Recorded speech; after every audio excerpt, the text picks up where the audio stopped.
Secunderabad cantonment లో రాష్ట్ర ప్రభుత్వం ప్రతిష్టాత్మకంగా డిజిటల్ హెల్త్ కార్డు ప్రారంభించింది.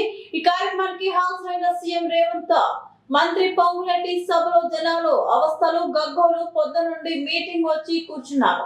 కనీసం నీళ్లు లేవు, వస్తువులు లేవు, మీరు కడుపు నిండా తిని వచ్చినారు, మాకు పొద్దుటి నుంచి కడుపులో మార్చుకొని ఉన్నామని నిలదీస్తున్న ప్రజలు.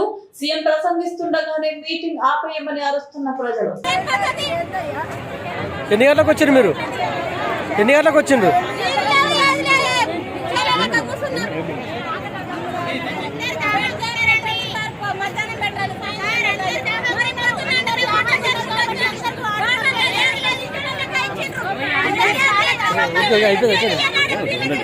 కాలం చూస్తే మూసి కూడా మూసుకుపోతుంది.